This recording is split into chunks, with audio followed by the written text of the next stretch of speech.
Hello guys, and welcome back to another video. Let me just get my paper out for this one. Oh, what's this? The predictions for the trophies, the player trophies in particular. Because screw doing coaches and general managers, because I ain't predicting that. We don't even know what moves they've made. Well, we know what moves they've made in the offseason, but we don't know what moves they made during the season, and that contributes as well.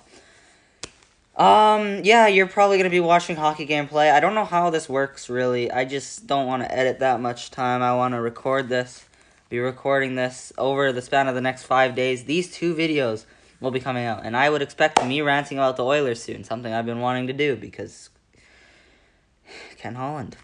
But anyway, let's just get straight into it, and we'll start off with the big one, because why not? You know, why not switch it up? People who want to stick to the end to see this, well, now you don't have to.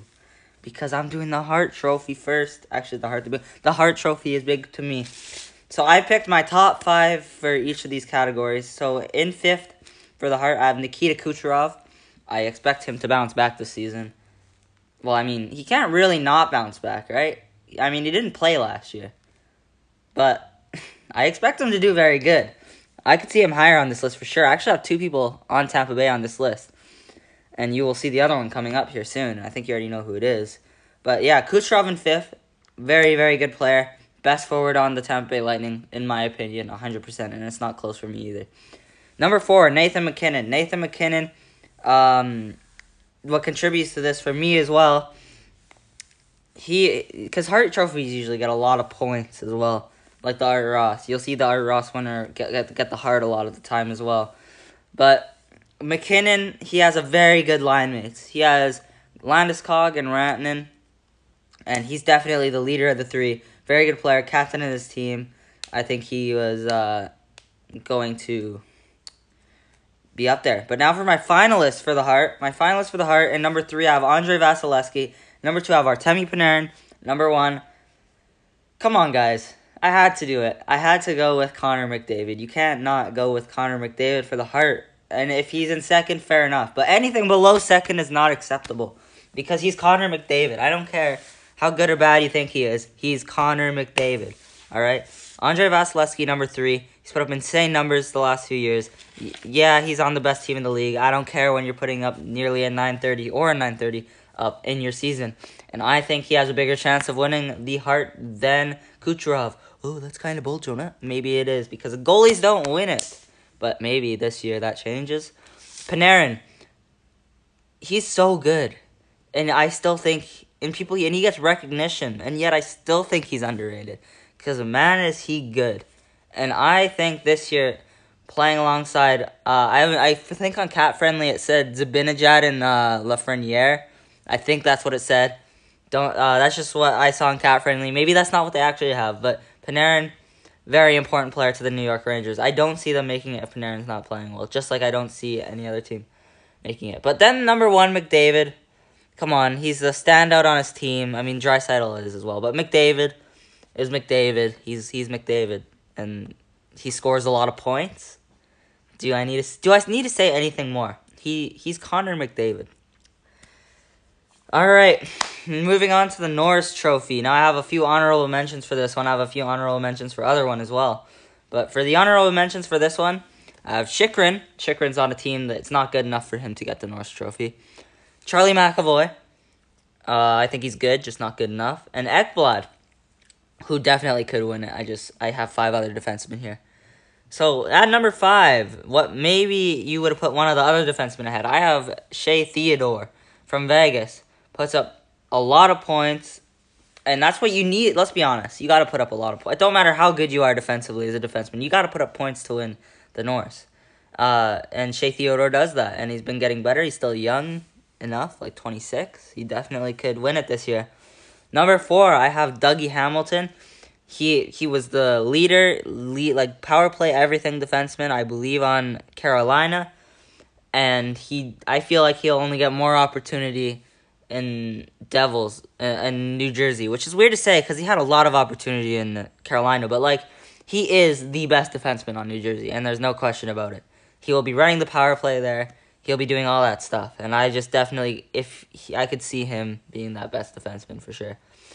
I'll list my finalists now. We're into the finalists. Number 3, Adam Fox, the previous winner. Number 2, Victor Hedman. And number 1, Cale Makar.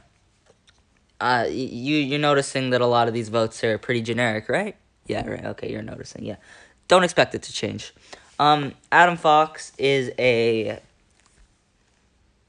shall I say amazing defenseman. Very good defensively, very good offensively. Hence why he won the Norris last year. Adam Fox is just like he is. Just I don't know what to say, man. He's good. Victor Hedman. I'm trying to elaborate on stuff.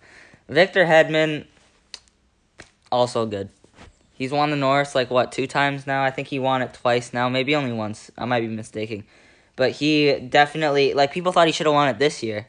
And he definitely could win it next year. But the only problem with that I see, the only hurdle in his way that I see is Cale Makar.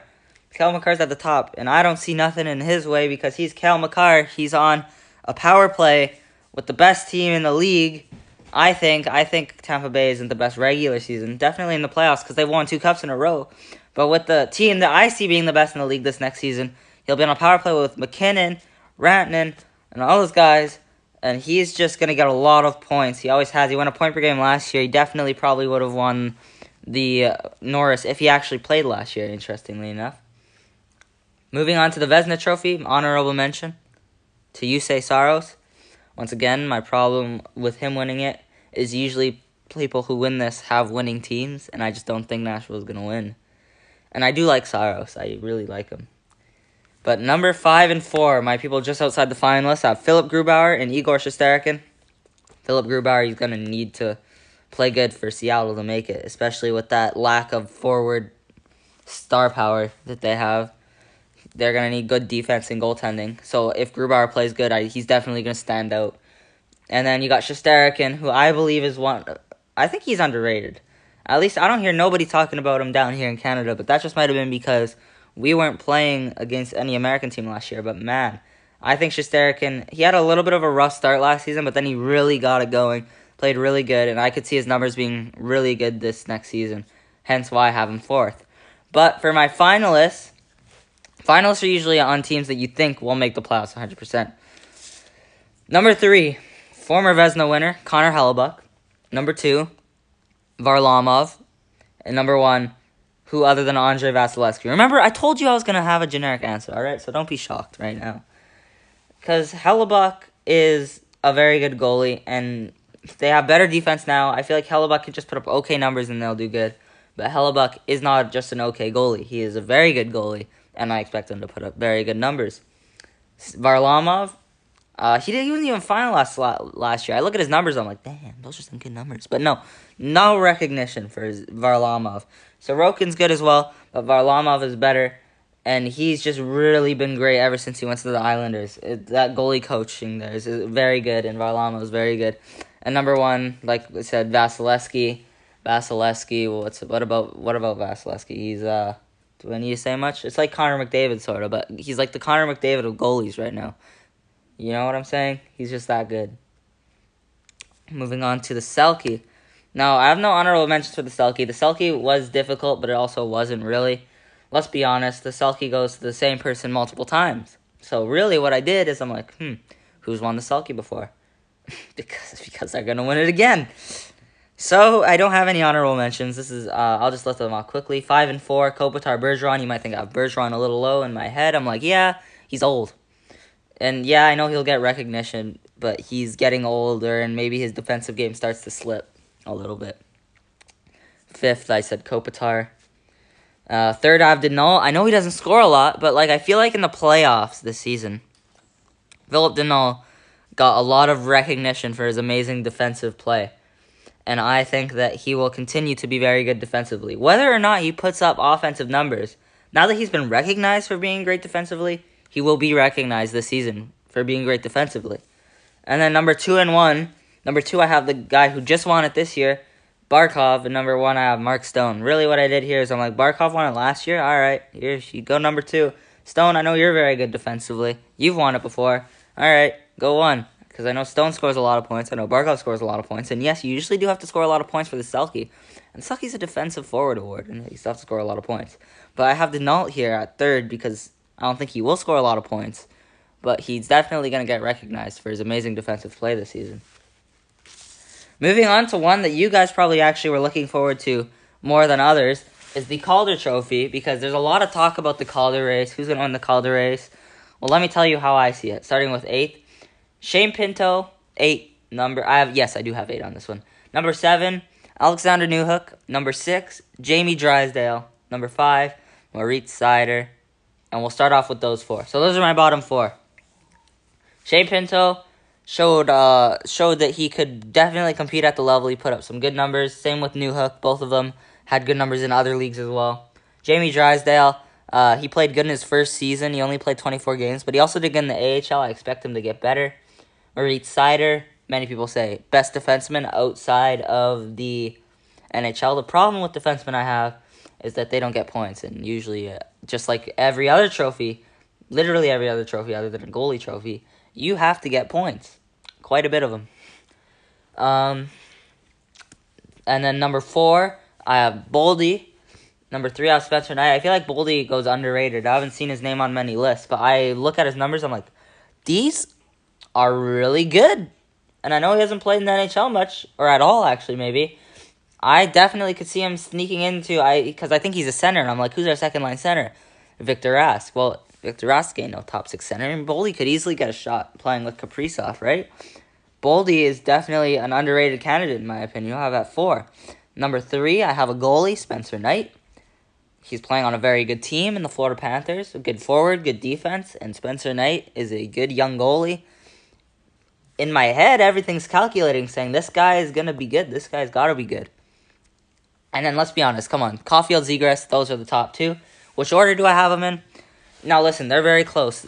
The reason I have one above the other is the line mates. And now that I've said that, you can assume that, yes, I do have Cole Caulfield in first, but strictly because both their point per game totals were about the same. I like them both. Zegras is more of a two-way forward. Caulfield's a sniper. But Caulfield's going to be playing with Nick Suzuki and Toffoli. Probably. You'd have to assume. And then you got Zegras playing with... I don't know much about Anaheim. Listen, I'm Canadian. I watched all the Canadian teams last year, alright? Give me a break. Next year will be better. The season will be better. Just give me time. Moving on to the Lady Byng. I'm going to run through these really quick. I know I said I was doing player awards. And this is a player award, but usually I do points. I only did 3 because I feel like it's kind of hard for these ones. It was really hard to find people who were I'm trying to look, I'm like, man, this guy's sportsman. No, this one took me the longest. At number 3, I have Matthew Tkachuk. Really nice dude. He turtles sometimes, but he never backs down from a fight. At number 2, I have Tom Wilson. I've never seen any controversies around Tom Wilson. What? No controversies. At number 1, Brad Marchand. I mean, he licked a couple of guys' faces. He's done a few things. But, I feel like this year is really going to show his true niceness, true feelings, really be good. All right. For the Art Ross Trophy, awarded to the player with the most points in the league that season. My nose is plugged for some reason. I'm not sick. All right. Number 5. Actually, I have honorable mentions for this one. All right. For the most points, honorable mentions to Patrick Kane and Mitch Marner. I think you guys will come close, but not quite the top 5. So, for 5th and 4th. 5th, the first time you've seen this guy's name come up with, Toronto fans will not be happy with, because I did not have him on the heart list, and I am sorry, Toronto fans. Sorry, not sorry. Matthews in 5th, yeah. I got Matthews in 5th. Number 4, I have McKinnon. Both players are very good. Matthews, the reason I have him lower is because he's not necessarily... He scores a lot of points, yeah, but he's mostly known for scoring a lot of goals. Goals is his main thing. Number 3, I have Kucherov. Kucherov gets just... He's Kucherov. He was hurt last year, but the year before, man, he lit up the league. And I think he'll do very good this year. Not that good, but I think he'll do good. And number 2 or 1. Who else could it be? Do I need to say number 1? And if you really watched hockey, do I need to say number 2? If you watch this team? Because in number 2, I have Leon Draisaitl, who is definitely still underrated to a lot of people. He does not play on McDavid's line, so stop using that as your excuse. He plays with Ryan Nugent-Hopkins and Kyler Yamamoto, all right? not Connor McDavid. So stop it with your BS. All right, he does not play with Connor McDavid. He's gonna get a lot of points on his own line, like he always does. And then, obviously at number 1, I have McDavid. Do I really need to say anything else? Like, he's Connor McDavid. I said this last time. I know, guys, I'm repeating myself. But Connor McDavid, he scored 105 points in 56 games. I wouldn't be surprised to see him score 160 points this season.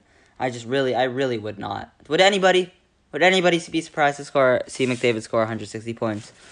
All right, moving on to the last trophy, the Maurice Richard Trophy. So, the Maurice Richard Trophy, I have a few honorable mentions. I'd like to give an honorable mention to Rantanen, and Pasternak, because both of those players are... Rantanen just gets a lot of goals and points, and Pasternak, he had a bit of a down year, so we'll see if that injury still affects him this season, but I expect him to get back to where he was. And I was also considering Tyler Toffoli for this. I did not end up putting him here, though. I was considering him, though, after last season. I mean, you never know. He scored a lot of goals in Vancouver. He scored 6 in 10 games, and he scored a lot last year. He definitely could keep it going, keep the ball rolling. But for my actual top 5, people who just missed the finalists, at number 5, I have Ovechkin. Yeah, there we go, Ovechkin. I think he'll score a lot of goals like he always does. I just think he will not be in the top 5. Because Braden Point's number 4. Braden Point's a very good goal scorer. He scored... Now, here's the thing. Braden Point, normally, in the regular season, in the playoffs, he did score a lot of points, though. Which is why I do have him this high. Is because in the playoffs, he scored so many points. He had, so many goals, sorry. He had, 14 goals in, 24 games and 14 goals or something, 23. It's just something insane like that. That's a lot. I'm maybe he can carry that into the regular season next year. So let's put him at 4. But not to my finalists. As my finalists are listed as followed. At number 3, I have Leon Draisaitl because power play, scores a lot of points, gets a lot of goals. At number 2, and number 2 isn't because he's a goal scorer. It's just because he gets so many points. I have Connor McDavid. Think, last year he got 105 points in 56 games. You're destined to get a lot of goals, especially when you get points at that pace. You're gonna get a lot of goals. And then at number 1, who other than Austin Matthews scored at a pace of getting 68 goals? I think I did the math. I think it was 68 goals this season he would have got. That's insane. That's a lot of goals. But yeah, so that's the video, and thank you guys for watching. I did actually get both done. Thank God. Oh I didn't think I would, but I got them both done. And I will see you in the next video. Hopefully, please.